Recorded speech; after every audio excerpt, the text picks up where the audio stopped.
on va faire l'étude d'une fonction avec le logarithme népérien. Donc la fonction, c'est f de x égale ln de x moins 2 sur x. Alors déjà, première chose, c'est l'ensemble de définition. Le logarithme est défini sur 0 plus l'infini ouvert en 0. 2 sur x n'est pas défini en 0, donc l'ensemble de définition, c'est 0 plus l'infini. Cette fonction, elle est dérivable sur 0 plus l'infini également.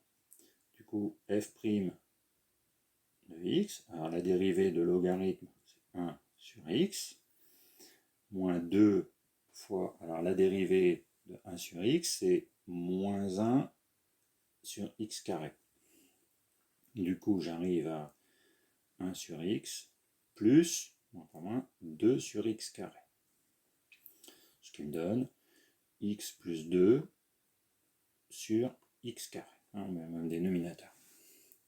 Donc le x, il est dans 0 plus l'infini, donc x carré, pas de souci, est strictement positif. Et comme le x dans 0 plus l'infini, x plus 2 est aussi dans 0 plus l'infini. Ça veut dire que ma dérivée, elle est strictement positive sur l'ensemble de définition.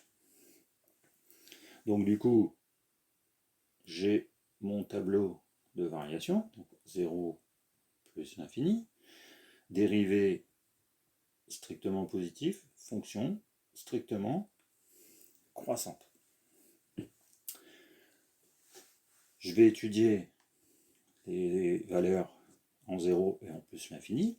Alors la limite de ma fonction en 0. Alors le logarithme en 0 tend vers moins l'infini et 1 sur x en 0, hein, donc on est en 0 plus, il tend vers plus l'infini, donc j'ai plus l'infini, enfin j'ai moins l'infini, moins l'infini. Donc il n'y a pas de problème d'indétermination, la limite c'est moins l'infini. Je cherche maintenant la limite de ma fonction en plus l'infini. Alors le logarithme en plus l'infini tend vers plus l'infini, et la fonction 2 sur x tend vers 0. Donc là pareil, pas d'indétermination, j'ai une limite qui est plus l'infini.